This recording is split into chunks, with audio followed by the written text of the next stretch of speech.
Jesús, Jesús Zamora Bonilla, muchas gracias por aceptar esta entrevista, muy cordialmente de tu parte.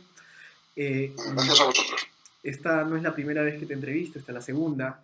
La primera fue hace casi 6 años, lo recordarás, en el blog que Sí, dirigía en aquel momento, Mester de Juglaría. Una entrevista que tú luego añadiste a tu libro Filosofía Flotante. Eh, exacto. para los que no te conocen, voy a presentarte. Jesús Zamora es decano de Filosofía de la Universidad Nacional de Educación a Distancia, además catedrático de Lógica y Filosofía de la Ciencia. Ha escrito libros como Sacando Consecuencias, una filosofía para el siglo XXI, Ciencia Pública, Ciencia Privada, reflexiones sobre la producción del saber científico, y algunos artículos de interés como The Economics of Scientific Knowledge o The Nature of Co-Authorship, a Note on Recognition, Sharing and Scientific Argumentation. Jesús Zamora es bloguero, es tuitero y posee un sentido del humor formidable. Bueno, gracias. Jesús, hace no mucho que nos dejó tu tocayo, no el más famoso, sino el vasco. Y quería preguntarte cómo has tomado esta baja sensible para la humanidad y si ya algún compañero te ha dicho que el llamado a reemplazarlo eres tú. No, ninguna, bueno, desde luego, empezando por lo segundo, vamos, yo creo que no hay comparación entre la figura de Jesús Mosterín y la mía. Él fue todo un pionero en el campo de la filosofía de la ciencia en España. Fue posiblemente la persona que introdujo la filosofía de la ciencia contemporánea en nuestro país y además desarrolló una visión de la ciencia y del ser humano y de las humanidades de la que yo ciertamente me siento partícipe, una visión más cientificista, más positivista, pero por supuesto el mérito suyo es inconmensurable. Uh-huh. Bueno, la vez pasada nuestra entrevista giró en torno al relativismo moral y esta vez como tema principal sobre el que se pueden después desprender otros temas, quisiera tocar el tema del libre albedrío, quizá luego volvamos al relativismo moral. Conozco tu postura, que básicamente es como el sol cuando amanece, y la comparto. Y además no veo forma de cómo no compartirla, pero me gustaría para quienes nos escuchen explicarlo un poco y primero partir de una definición de libre albedrío. No sé si es que podamos estar de acuerdo en una mirada, en una definición en retrospectiva del libre albedrío como la capacidad de haber decidido o actuado de una forma distinta a cómo se decidió o cómo se actuó. O sea, la existencia de posibilidades reales de otro tipo de actuaciones. Bueno, pues efectivamente, la definición de libre albedrío que has dado es correcta, la capacidad de haber actuado de manera distinta a como lo hicimos. Yo añadiría también una última condición, una segunda condición, es lo que se suele llamar condición de control último, y es que esa capacidad depende en último término de nosotros, no está causada por algo ajeno a nosotros, ¿no? O sea, nosotros somos el último responsable de nuestras decisiones. Esta capacidad efectivamente es incompatible con las leyes de la naturaleza, tanto si la naturaleza es determinista o si las leyes de la naturaleza son deterministas, como si son indeterministas. Si son deterministas, porque no tendríamos la capacidad de haber actuado de manera distinta. Si, dado el estado del universo en un momento determinado, las leyes del universo determinan por completo cómo va a ser todo lo que ocurra posteriormente, pues entonces no podríamos haber actuado de otra manera. Nuestras neuronas, nuestros átomos se mueven como se mueven de acuerdo con las leyes de la física y no se podrían mover de otra manera. Así que si el universo es determinista, no podemos tener libre albedrío porque se viola esta condición de tener posibilidades alternativas. Pero si el universo fuese indeterminista, es decir, si de vez en cuando pudieran ocurrir fenómenos aleatorios, tal como parece que pueden ocurrir según las leyes de la física cuántica, por ejemplo, En ese caso, es verdad que quizá cuando tomamos una decisión existe la posibilidad de que tomemos una decisión o tomemos otra. Es posible si las leyes del universo son indeterministas y si las leyes indeterministas afectan al comportamiento de nuestro sistema nervioso, lo que no está nada claro. Es decir, podría ocurrir también que, aunque las leyes del universo fueran indeterministas a nivel fundamental, a nivel de los cuantos, a un nivel más superior, el nivel de los fenómenos biológicos, sí que fuesen deterministas de todas formas, pero incluso suponiendo que fuesen indeterministas a nivel de los fenómenos fisiológicos, neurológicos, el hecho de que el hecho de que tengamos la posibilidad de hacer A o de hacer no A, en el fondo dependería de la ocurrencia de un fenómeno cuántico aleatorio, y puesto que es aleatorio, no es responsabilidad nuestra el que haya ocurrido A o el que haya ocurrido B. Es decir, que incluso si el universo fuera indeterminista y pudiéramos realmente tener la posibilidad de tomar una decisión o tomar otra decisión en el mismo momento, si el hecho de que tomemos una decisión en vez de la otra depende simplemente de un azar, de una lotería, pues sencillamente tendremos la buena suerte o la mala suerte de que hemos actuado así, pero no seríamos nosotros los responsables causales últimos de haber actuado así. ¿Estarás de acuerdo conmigo que si el universo es determinista o si el universo es indeterminista, eso será algo que se tendrá que analizar a posteriori según los datos empíricos y de manera local? ¿No es cierto? Por el caso que nos ocupa, quizás el sistema nervioso o el cerebro sería el punto a determinar si funciona de una manera determinista o indeterminista, y por ahora parece poderse explicar de manera determinista. Ahora, hay varias razones de las que se agarran, varios clavos ardiendo de los que se agarran los defensores del libre albedrío, como son la diferencia, el no distinguir la diferencia entre la sensación fenomenológica de la decisión y la decisión como realidad objetiva. Es decir, nosotros diferenciamos la sensación de calor, por ejemplo, o tenemos la capacidad de diferenciar la sensación de calor de lo que es el calor de verdad. Es decir, por lo que para mí es caliente, quizás para un camello es algo muy frío. Entonces, nosotros sabemos que no hay una unidad ontológica entre la sensación fenomenológica y lo que es el calor en sí, ¿no? Pero de esto se agarra mucho, de que la decisión nosotros la experimentamos como propia. ¿Qué decir al respecto? Pues efectivamente es así. La sensación fenomenológica de tomar una decisión es una cosa, y los procesos neurológicos, que son los que hacen o en los que consiste que tomemos una decisión, son otra cosa distinta. Es verdad que quienes defienden el libre albedrío se basan en el hecho de que parece intuitivamente verdadero, e incluso casi como una verdad a priori, podríamos decir, que tenemos la sensación de que podemos actuar de una manera o de otra. Y entonces, digamos, ellos se agarran a la fenomenología de la decisión para decir, esta fenomenología es una verdad evidente para nosotros y por lo tanto la tenemos que aceptar. Lo que yo diría es que es cierto que quizá esta fenomenología es una verdad evidente, es algo evidente para nosotros, pero que sea algo evidente para nosotros no implica que sea verdad, simplemente significa que es como nosotros percibimos nuestro acto de tomar unas decisiones. Pero precisamente la ciencia ha avanzado gracias a distinguir lo que nosotros sentimos de cómo son las cosas realmente. Como bien ponías el ejemplo del calor, una cosa es nuestra sensación de tocar algo y que lo notemos más o menos frío, y esto no tiene absolutamente nada que ver con lo que el calor es en realidad, que es la energía cinética de las moléculas del cuerpo que estamos tocando, ¿no? Entonces, con la libertad de nuestras decisiones pasará algo parecido. Si nuestras decisiones son libres o no, no tiene por qué depender de lo que nosotros percibamos. Nosotros posiblemente percibimos nuestras decisiones porque nuestro cerebro está adaptado, porque le ha resultado útil percibirlas de esa manera, y posiblemente representarlas mal o representarlas de manera no fiel, porque es útil desde el punto de vista práctico, pero por supuesto a nuestra cognición no le importa mucho cuál es el fundamento físico real de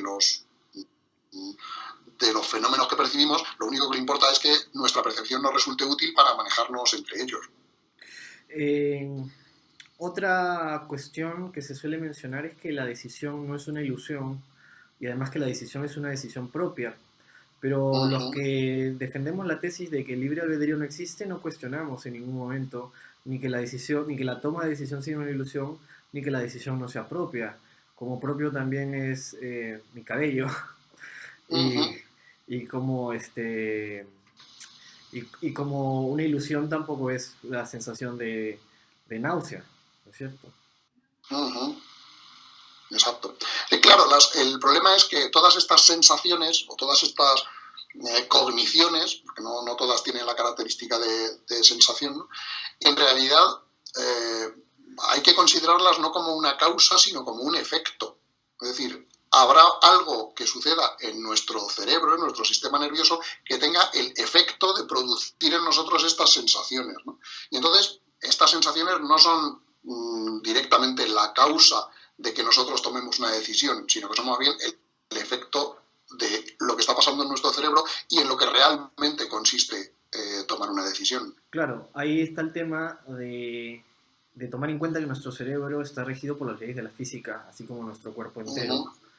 Y las leyes de la física están encadenadas por causas y efectos, a veces en sistemas caóticos, a veces multicausales, multiefectos y tal, y entonces se vuelven impredecibles, ¿no? Pero el hecho de que sean impredecibles no les quita el determinismo y además no les quita que lo que ocurre en un momento T esté absolutamente determinado por lo que ocurrió en el instante anterior a T. Entonces, visto desde este punto de vista, no podemos asumir más que no estamos decidiendo nosotros como agencia, sino que los hechos ocurren y causan otros hechos. Bueno, yo diría que no es que sea incorrecto utilizar el lenguaje de la agencia. Digamos que desde la realidad la podemos contemplar y describir y conceptualizar desde diversos niveles, ¿no? Y hay un nivel, que es el nivel de nuestras actividades prácticas, en el que resulta no solo útil, sino incluso necesario conceptualizarlo desde el punto de vista de la agencia y decir, bueno, pues yo soy el que ha comprado un café o soy el que ha conducido el coche, etcétera, etcétera. La cuestión es que esto es totalmente independiente, lógicamente independiente o, digamos, desde el punto de vista epistemológico, agnóstico. Digamos que a nivel psicológico, social, conviene utilizar el término agencia, porque hay niveles de descripción de una cosa que en el fondo no son distintos de los niveles más reducidos, digamos. Exactamente. El nivel de la agencia es simplemente uno de los niveles de descripción que utilizamos al describir o al hablar de los seres humanos y en particular el que utilizamos al describir nuestras actividades prácticas. La cuestión es que no hay por qué tomar este nivel como una descripción de la naturaleza última de la realidad. Es simplemente una descripción puramente fenomenológica, que es agnóstica sobre las cuestiones últimas, como si tenemos libre albedrío o no. Claro, y a ese punto me parece interesante llegar, ya que hay muchas personas que rechazan la tesis de que el libre albedrío no existe,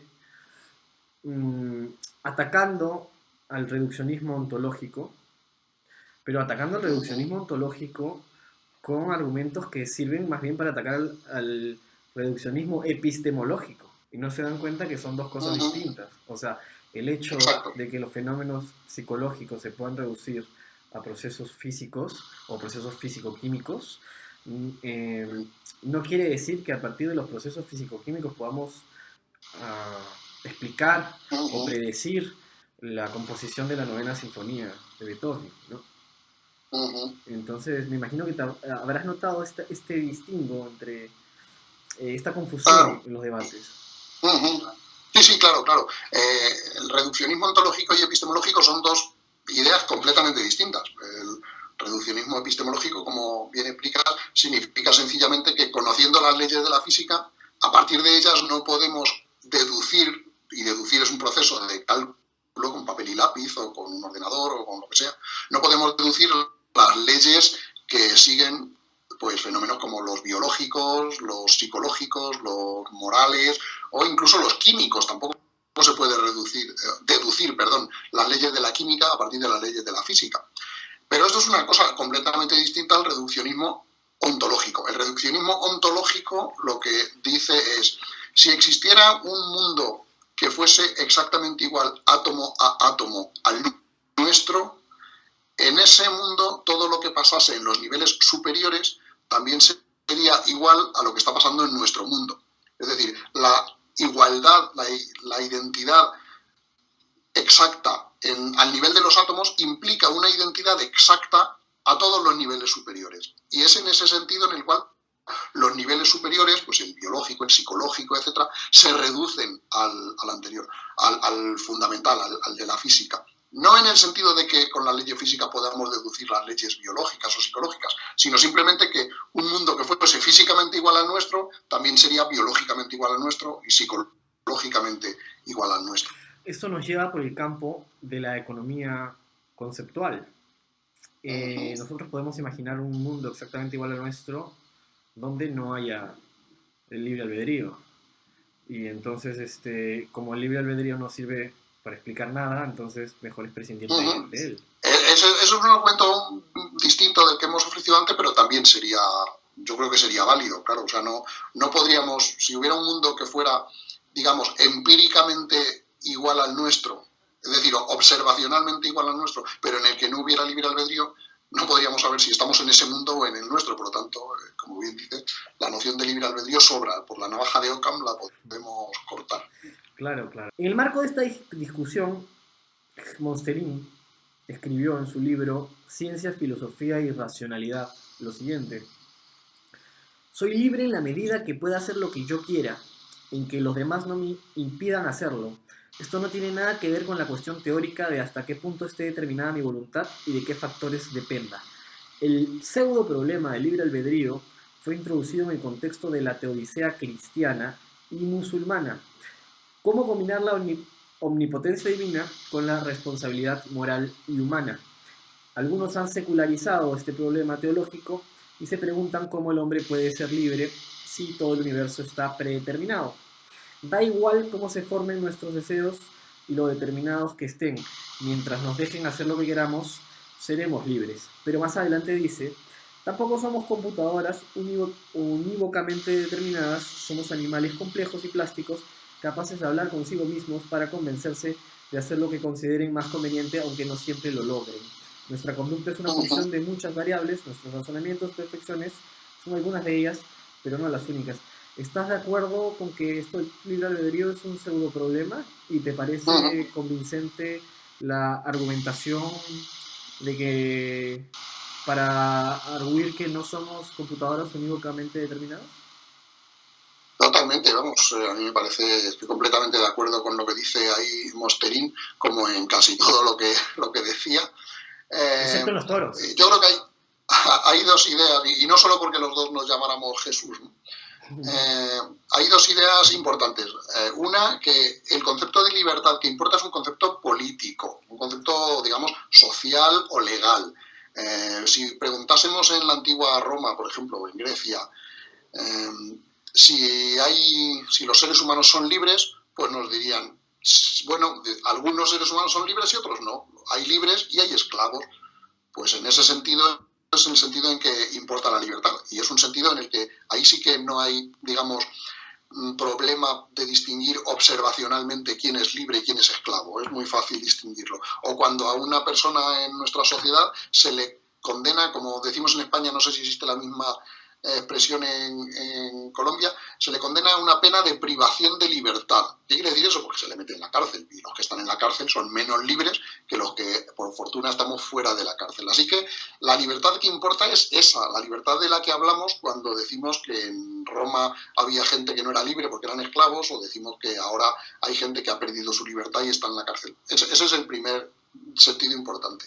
Y luego también hay otro sentido importante que tiene que ver con lo que fuera incluso de las ciencias humanas, incluso en la física, por ejemplo, se llama la noción de grados de libertad, ¿no? Que es cuando un sistema no solo tiene, digamos, una variable o un conjunto limitado de variables entre las cuales comportarse, sino que su comportamiento está muy abierto. Y en ese sentido es además muy difícil de predecir, ¿no?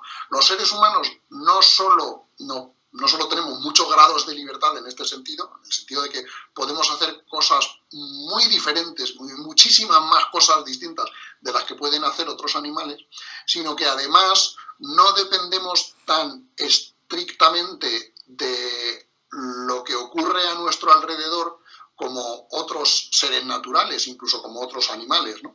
Por cierto, los animales y los seres vivos ya son en esto más libres que los minerales, por ejemplo, claro. En el sentido, por ejemplo, que una semilla, o sea, un trozo de piedra, pues prácticamente no hace nada, sino que todo lo que le pasa por la acción que sobre ella ejercen los materiales que la rodean, ¿no? En cambio, una semilla de una planta sí que puede iniciar una cadena de acontecimientos de manera, digamos, autónoma, por su propia constitución, ¿no? Aunque necesita estímulos exteriores, pero la cadena que va desde los estímulos exteriores hasta los efectos que produce la semilla, pues el nacimiento de la planta, digamos, está muy mediatizada por la estructura interna de la semilla, de una forma como no lo está lo que le pasa a una piedra, ¿no?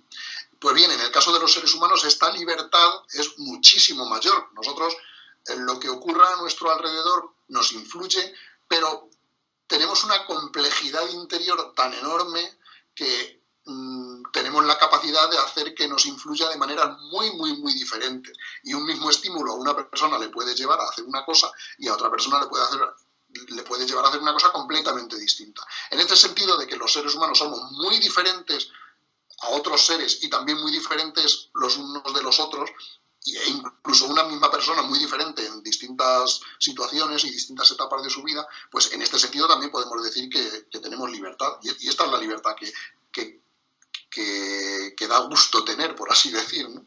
Claro, ¿no? Y además para marcar un distingo entre libertad y libre albedrío, en el mundo este que hablábamos, que imaginábamos, donde no hubiese libre albedrío, habrían las mismas luchas por la libertad, las mismas revoluciones, claro, las mismas votaciones, etcétera, etcétera. Y además también, ya que estábamos hablando de los otros animales, podemos plantearlo el término, la analogía de esta manera. Un león, por ejemplo, si lo encerramos en un zoo, va a ser menos libre que si está en la selva. Pero esa sería la libertad, ¿no? Pero después, tanto en la selva como en el zoo, puede hacer ciertos procesos porque le da la gana. Exactamente. Bueno, hay una escena muy famosa del Quijote, creo en la segunda parte, que le dicen a Sancho Panza que le van a llevar a la cárcel y esta noche dormirás en la cárcel. Y dirá, pues no. Y dice, ¿cómo que no? Vamos a ver, te llevamos a la cárcel. Y dice, vale, pues me lleváis a la cárcel, pero no me voy a dormir. Entonces, incluso estando en la cárcel, uno tiene cierta libertad y puede hacer unas cosas o hacer otras, ¿no? Claro. Y a propósito de lo que has mencionado, las piedras, me acordaba que Spinoza decía que el hecho de que uno se sintiera autónomo es como que si una piedra lanzada al vacío de pronto sintiera conciencia y creyera que está cayendo por decisión propia. Bien, el físico, debes conocerlo, alemán, Hans Reichenbach, en su libro Moderna Filosofía de la Ciencia, escribió lo siguiente: para conferir sentido a la palabra elección, habría que adoptar indefectiblemente el probabilismo y la indeterminación de la física cuántica.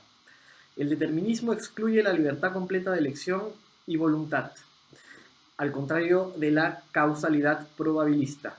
El abandono del determinismo, a consecuencia de la física cuántica, es compatible también con la libertad, siempre que se dejen probabilidades suficientemente altas que nos permitan considerar que las colisiones son causalmente relevantes respecto de nuestras acciones. Yo tengo 3 objeciones a a, a esta expresión. La primera es que a nivel cerebral, como había dicho en un principio, los fenómenos físicos parecen más bien deterministas que indeterministas. Ujú. La segunda es que no queda claro si con probabilidades suficientemente altas se refiere a probabilidades suficientemente altas en contra de la acción que llevamos a cabo o a favor de la elección que llevamos a cabo. A mí me haría mucho más sentido si se refiriera en contra, porque estaría queriendo decir que de alguna manera vamos contra esas probabilidades. Y la tercera, que lo que se sigue de cualquiera de estas dos opciones, tanto que las probabilidades sean a favor como que las probabilidades sean en contra, eh, lo que se sigue de cualquiera de estas opciones es que estas no bastan, las probabilidades, no bastan para explicar lo que es un evento por definición azaroso. Es decir, se le quiere atribuir una causa específica a un evento que es causado por una función de probabilidad. ¿Cuál es tu apreciación al respecto? Ujú. Sí, bueno, yo estoy de acuerdo con lo que has comentado y tampoco estoy de acuerdo con lo que dice Reichenbach en ese texto. Por añadir una razón más, yo lo que diría es que el proceso de elección es un tipo de proceso biológico peculiar, como otros. Bueno, todos son peculiares, quiero decir que es un proceso biológico o neurológico diferente a otros procesos. Hay procesos que nuestro sistema nervioso lleva a cabo que, digamos, no nos damos cuenta. Por ejemplo, los latidos del corazón, pues nuestro sistema nervioso hace latir nuestro corazón a un determinado ritmo y evidentemente nosotros no elegimos que lata más rápido o más despacio. Pero en cambio, hay otros procesos que sí que los elegimos. Es decir, lo importante es si una acción es voluntaria o es involuntaria. Las acciones que llamamos voluntarias son las que podemos llamar decisiones o elecciones, y las que son involuntarias pues no son elecciones, son cosas que nos pasan pero que no elegimos que nos pasen, ¿no? La cuestión es, ¿cuál es la diferencia entre acciones voluntarias e involuntarias? Bueno, pues esta es una diferencia que posiblemente no se limita a los seres humanos, sino que también haya otros animales, posiblemente todos los mamíferos y quizá todos los vertebrados y quizá más, pueden tener esta diferencia entre acciones voluntarias y acciones involuntarias. A las acciones voluntarias las llamamos decisiones. ¿Por qué? Pues bien, yo creo que lo importante no es que exista la posibilidad objetiva, probabilística, estadística o como la queramos llamar, de que yo haga A o haga B en una determinada situación, sino que lo que hace que una elección sea una elección no es la existencia de estas probabilidades, sino más bien la existencia de una serie de procesos cognitivos, causales, diferentes a los que causan las acciones involuntarias. En particular, pues cuando yo tomo una decisión o una elección, pues elijo un plato en el menú de un restaurante, por ejemplo, al contrario de cuando late mi corazón, pues el proceso de elección requiere que mi cerebro haga ciertas cosas que no tiene por qué hacer mi sistema nervioso cuando determina que mi corazón lata más rápido. Por ejemplo, recordar el sabor de cada una de las comidas, recordar si me sentaron bien o me sentaron mal, imaginarme el gusto que me va a dar una comida distinta a la nueva, acordarme de si llevo dinero suficiente en el bolsillo para pagar ese plato, lo que sea. Es decir, hay una serie de procesos cognitivos que solo intervienen en el caso de los procesos que llamamos elecciones. Y es la existencia de esos procesos lo que hace que una elección sea una elección y no un proceso involuntario. Y no tiene nada que ver con el hecho de que nuestro sistema nervioso funcione de manera probabilista o de manera determinista. Solo quisiera añadir una cosa a tu comentario con el que estoy fundamentalmente de acuerdo, y es que los procesos mentales, al ser procesos físicos y al simplemente estar descritos de otra manera, están ligados a nuestros otros procesos físicos, de manera tal que las cogniciones que podamos tener sí que pueden influir en ciertos otros procesos físicos que creemos que son involuntarios, pero que no lo son tanto. Y pongo el ejemplo del latido del corazón, ¿no? Si es que yo me pongo a pensar en este momento que pueden entrar unos terroristas acá a secuestrarme, pues quizá el corazón me va a latir más rápido. Entonces si yo me pongo a pensar, eh, no sé, en las anfetaminas que me voy a meter más tarde, quizás mi corazón esté más tranquilito y lata más lento, ¿no es cierto? Entonces, sí hay cierta, yo creo que sí hay cierta capacidad de uno de eh, modular, pero es simplemente un comentario tangencial, ¿no? Una tingencia, una observación. Eh, Más bien, Mario Bunge, que, bueno, quizás sea el psicólogo más, el filósofo, perdón, más importante de habla hispana vivo, no sé si estarás de acuerdo conmigo. Por lo menos en el área de filosofía de la ciencia, sin ninguna duda, claro. Su libro Fundamentos de Biofilosofía, donde Bunge es el segundo autor, Manger es el primer autor, lo escriben en conjunto, han puesto en la página 242, aunque esto suena al lenguaje de Bunge. Como se asume que la abolición libre es un proceso mental, debe ser legal. Sin embargo, no es causal, porque ningún proyecto espontáneo lo es. Pero la causalidad es solo un modo de legalidad. Al ser legal, la libre abolición debe ser capaz de repetición y predecible. Por ejemplo, si conocemos a una persona razonablemente bien, podemos estar en condiciones de predecir por su propio albedrío que por su propio albedrío elegirá llevar a cabo una acción A siempre que se enfrente con un problema B. Eh, Creo que esto es un poquito más de lo mismo del argumento anterior que vimos de Reichenbach, ¿no? Eh, pero además se le suma el tema de la predictibilidad, ¿no? Es decir, que para que no sea causal, aunque es ilegal, no deja otra opción a asumir que las probabilidades del nivel cuántico son altas. Sin embargo, el tema de la predictibilidad, como ya habíamos hablado antes, no es muy relevante en este aspecto, ¿no? O sea, no podemos predecir los terremotos ni los maremotos con suficiente anticipación como para evitar tantas pérdidas humanas y materiales. ¿Cuál es tu postura frente a esto? Sí, pues igual que en el caso del texto de Reichenbach, con este tampoco estoy muy de acuerdo. El hecho de que la conducta humana sea predecible, bueno, primero, no es totalmente predecible, es bastante impredecible,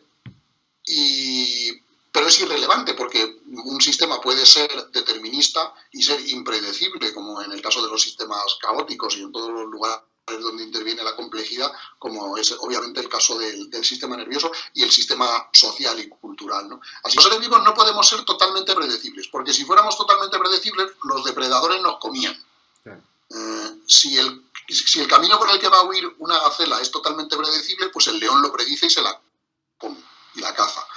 Pero tampoco podemos ser totalmente impredecibles porque necesitamos hacer cosas. Y entonces, si no fuese predecible la forma como se va a comportar un individuo de otro sexo de la misma especie, pues no se podrían aparear. Tienen que tener más o menos una cierta capacidad de predecir qué es lo que va a hacer el otro individuo. Así que los seres vivos vivimos en una especie de equilibrio más o menos inestable entre la predecibilidad y la impredecibilidad. El ejemplo es el vuelo de las moscas.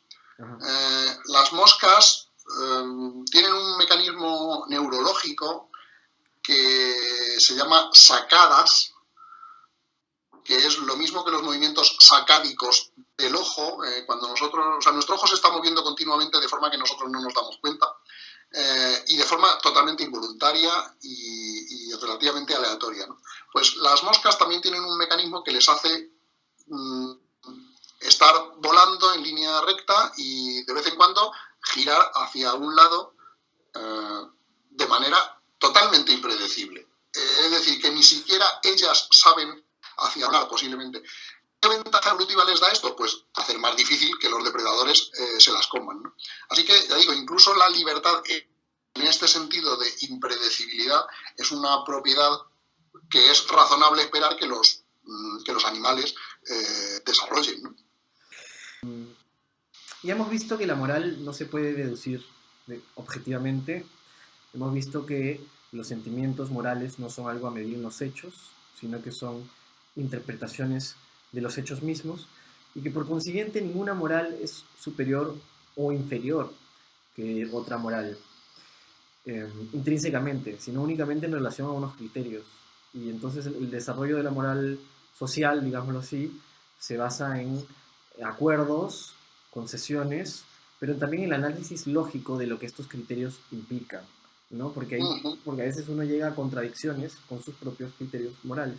Entonces, la cuestión del libre albedrío, no habría una contradicción aquí si nosotros tenemos el criterio moral de que los esquizofrénicos son inimputables, porque los consideramos que no han sido autónomos en el momento de tomar una decisión y asesinar a X. No estaremos cayendo en una contradicción cuando si son imputables otros sujetos, siendo que no aceptamos el libre albedrío. ¿Cómo lo ves? Bueno, yo creo que la moral efectivamente se basa en algún tipo de ficción, en la ficción de que los seres humanos tenemos la capacidad de haber hecho algo distinto de lo que habríamos hecho, de lo que hicimos, perdón. Esto es una premisa falsa, creo, es decir, cuando hemos tomado una decisión, si el mundo volviese a un segundo antes de que la tomásemos y se volviese a correr el tiempo hacia adelante, volveríamos a tomar siempre la misma decisión. Y si algunas veces la tomamos y otras no, entonces es una cuestión aleatoria y no es tampoco algo achacable, atribuible a nuestra propia responsabilidad. Y en este sentido es una ficción, ¿no? Pero yo creo que es una ficción absolutamente necesaria. Es decir, no podemos sostener el sistema social más que a partir de esta ficción. Y bueno, pues es la ficción, yo creo que no tenemos ninguna razón para rechazarla, porque si dijésemos que hay una razón para rechazarla sería una razón moral, ¿no? Es decir, tenemos la obligación moral de no creer en algo que es falso. Bueno, pero si ya asumes que las obligaciones morales se basan en algo que es falso, ya has asumido. Es decir, una vez que asumes que hay obligaciones morales, estás asumiendo ya algo falso. Así que la obligación moral de creer algo falso, o de no creer nada falso, quiero decir, pues es un poco relativa, ¿no? Todos los sistemas morales, creo, al final van a tener que... No va a quedar más remedio que contengan alguna contradicción. Quizá pueda hablarse de progreso moral en algunos sentidos, por ejemplo, en el sentido de que intentamos que nuestro sistema legal, social, moral, etcétera, contenga la menor cantidad de contradicciones posibles, ¿no? Y entonces preferimos un sistema, pues eso, que tenga pocas contradicciones, sobre todo porque si tiene pocas contradicciones es más fácil, es más difícil trucarlo, ¿no? Y manipularlo. Entonces preferimos un sistema de leyes que sea lo menos manipulable posible. Pero no por razones morales intrínsecas, ¿no? Porque asumir que hay razones morales intrínsecas ya es asumir que existen obligaciones morales objetivas, que posiblemente sea falso. No sé si esto contestaba a la pregunta, pero en todo caso es interesante. No, sí, bueno, lo que yo entiendo, para poner una metáfora, lo que yo entiendo que estás planteando es como algo así como el pacto de verosimilitud entre el lector y el escritor, ¿no? Sí, algo parecido. Que dicho sea de paso, tengo que mencionar, para los que no te conocen, que tienes un exquisito paladar literario, cosa que comprobé al leer tus reseñas de los libros que leías, sobre todo cuando dijiste que El hombre que amaba a los perros, de Leonardo Padura, era la mejor novela histórica que habías leído en tu vida o algo así. Pues yo creo que sí, ya no recuerdo si desde entonces habré leído alguna cosa que me haya gustado más, pero de hecho cuando la leí me pareció fantástica, maravillosa. Sí. Ok.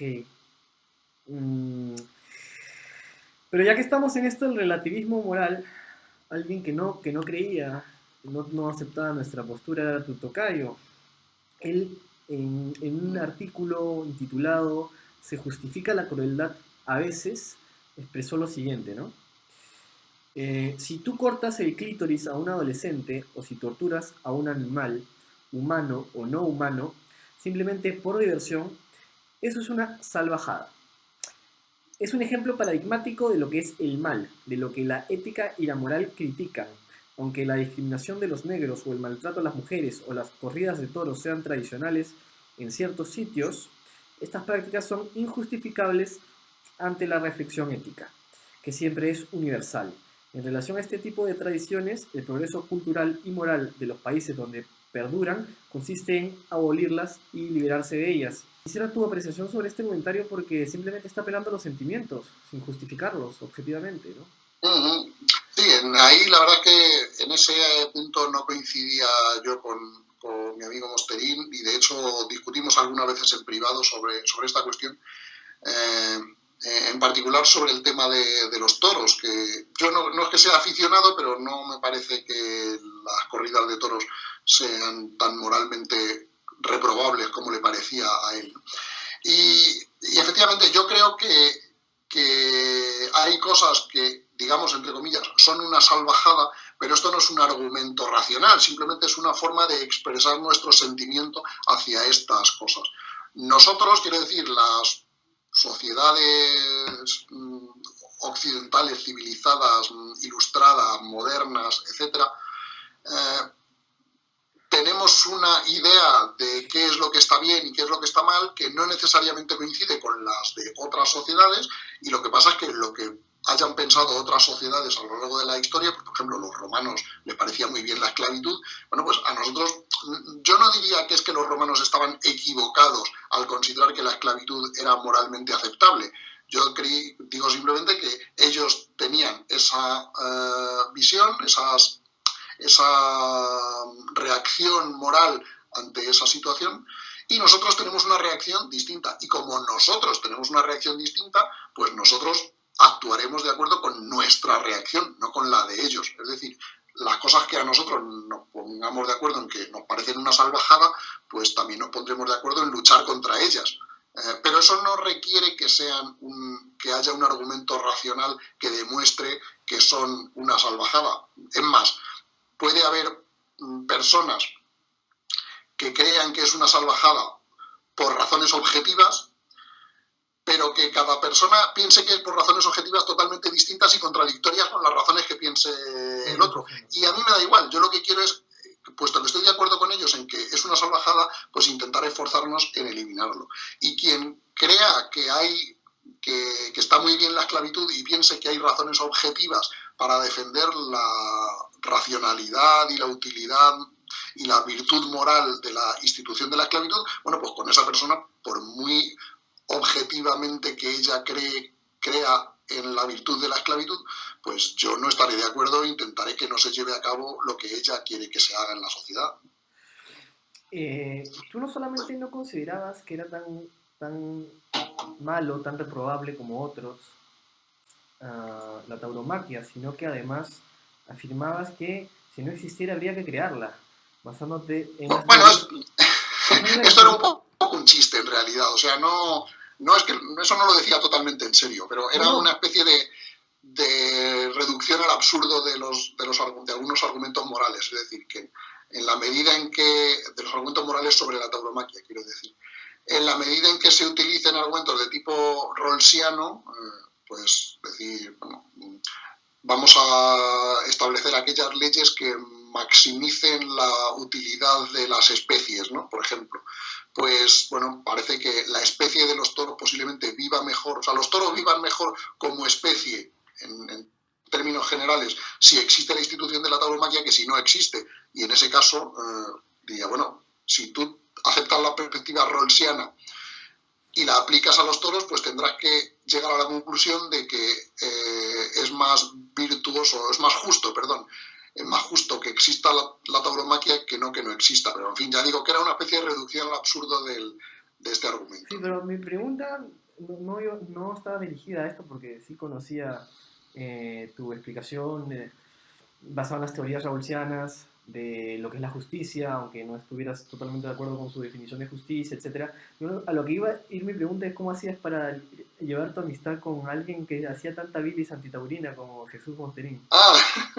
Bueno, pues primero no hablando demasiado a menudo de este tema, ¿no?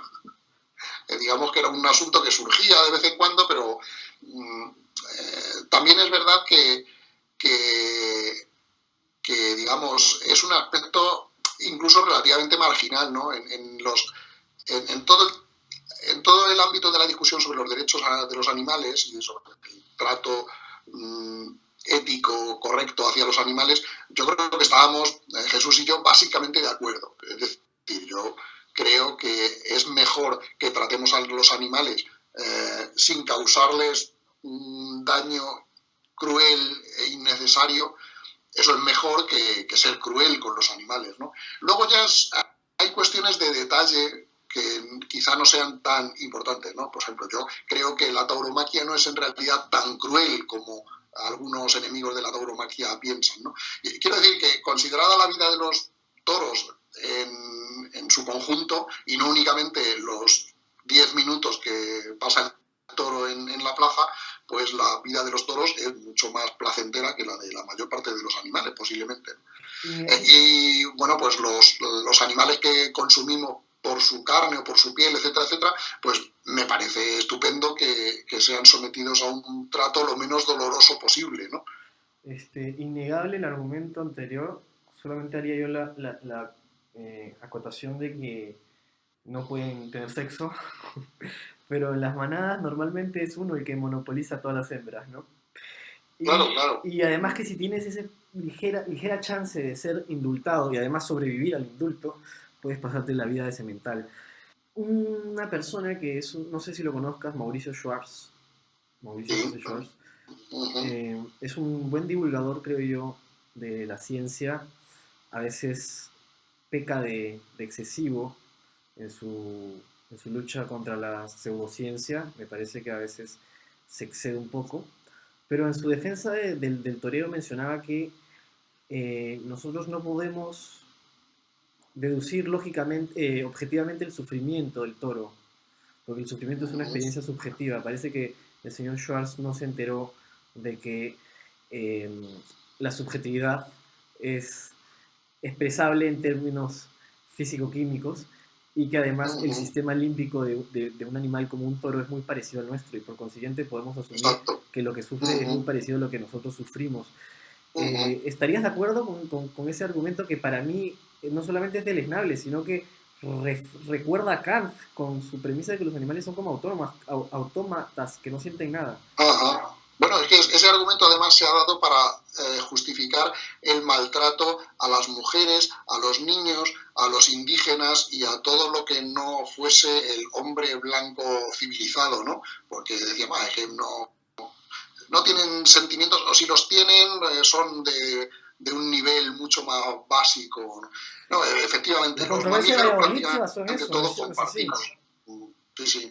Compartimos los elementos del sistema nervioso relacionados con el placer y el dolor y las emociones, posiblemente, y vamos, yo estoy convencido de que los toros no lo pasan bien cuando son toreados y les duelen las banderillas y tienen miedo y sufren y etcétera, etcétera.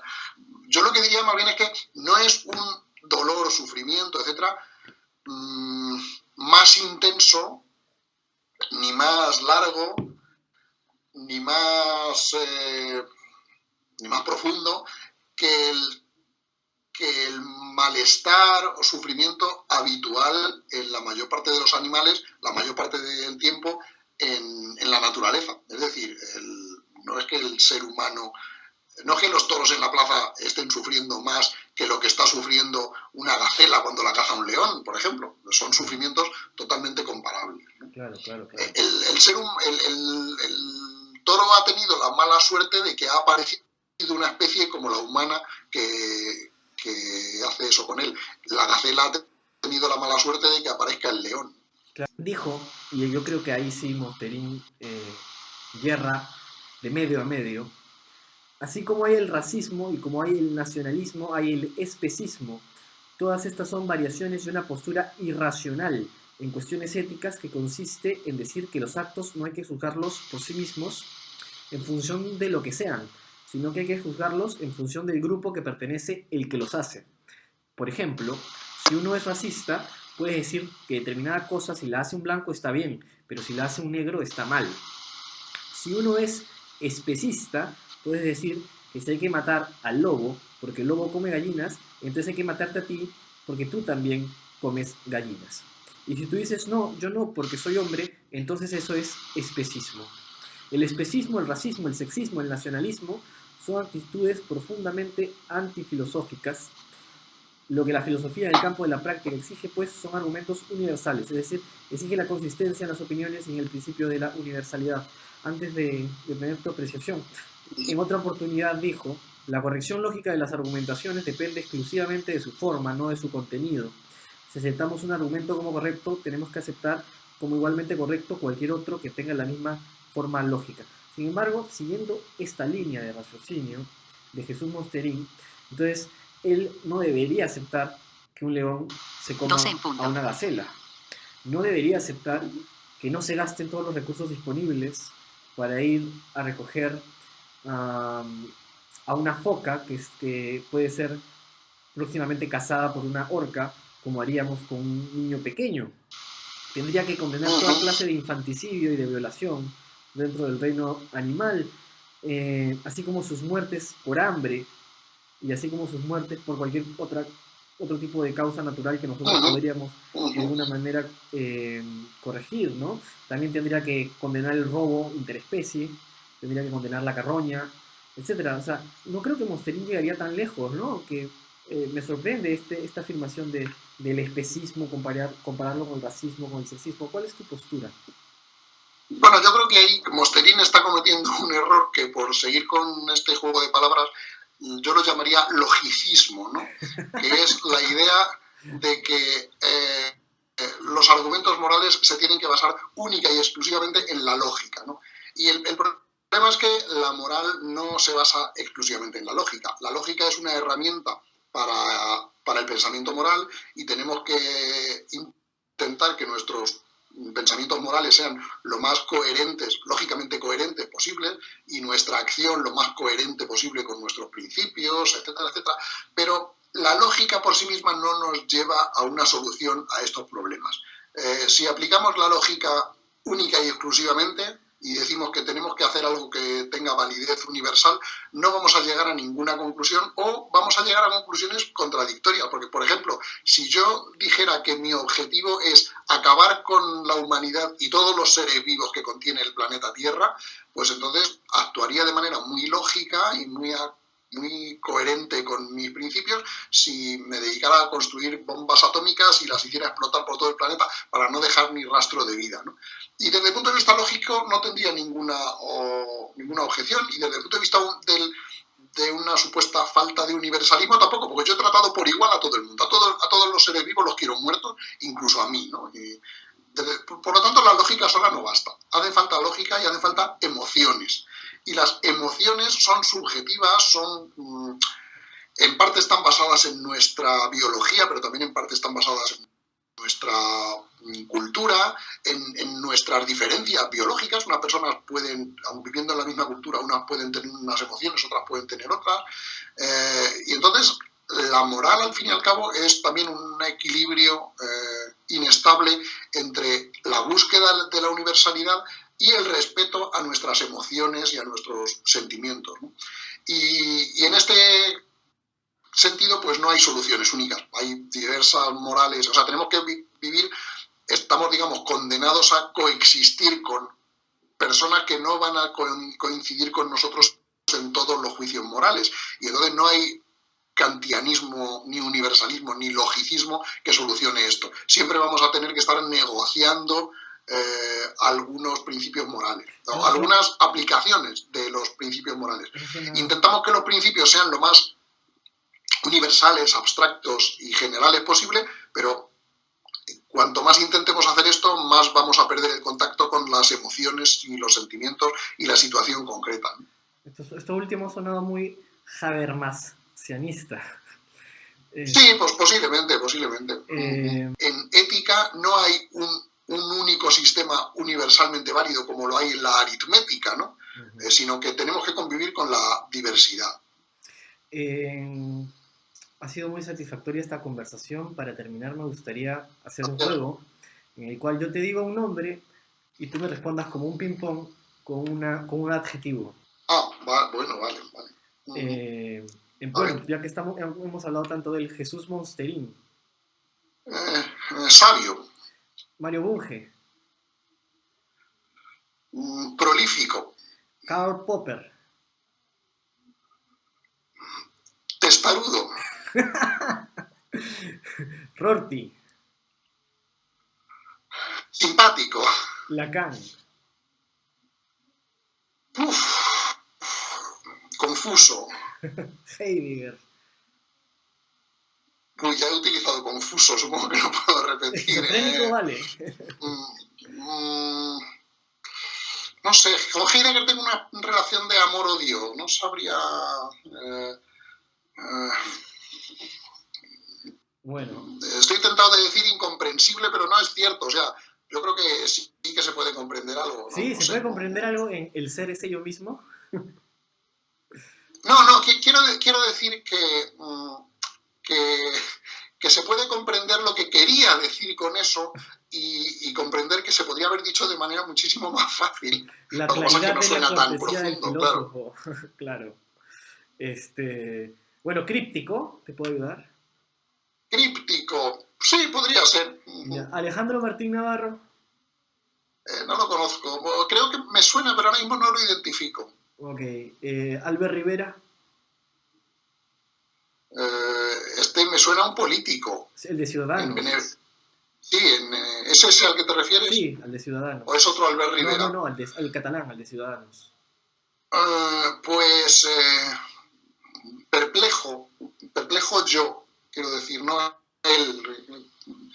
Me resulta un poco perplejo porque no sé muy bien qué es lo que dice y qué es lo que no. Ah, Pablo Iglesias. Uf, está más cómodo con las respuestas a los filósofos. Esto me pilla un poco más por sorpresa. Pablo Iglesias, yo diría ladino. Susana Díez. Popular, Rubalcaba. prudente. Pedro Sánchez.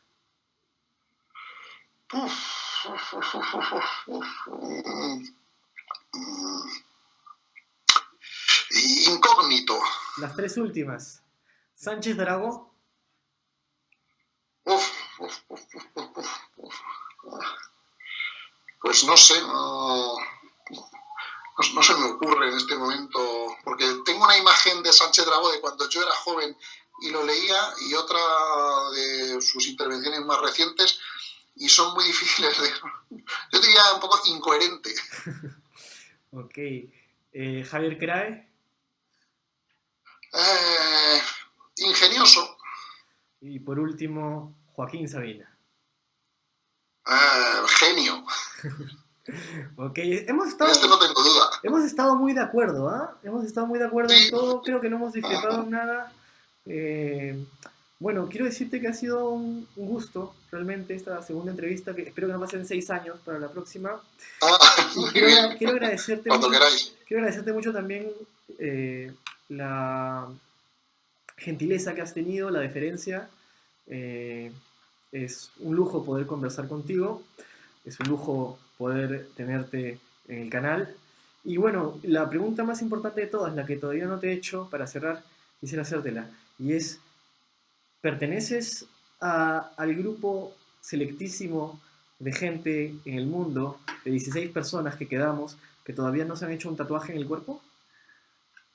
Sí, efectivamente, no me lo he hecho y no creo que me lo vaya a hacer ya a estas alturas. No, no te piensas dibujar la tortuga No, ganándole a Aquiles nada, o Tales nada. cayendo en un Porque pozo. además creo que lo prohíbe, no sé si el Levítico o el Deuteronomio, creo Ah, que ya. establece pena de muerte para los que se hacen tatuajes. ¿Y lapidación o cuál sería el caso? No recuerdo cuál es el procedimiento, pero a lo mejor tatuarlos enteros hasta que ya no puede respirar la piel por ningún sitio o algo así. Muy bien, muchas gracias, Jesús. Muy bien, gracias a vosotros, encantado. Hasta cuando queráis. Gracias.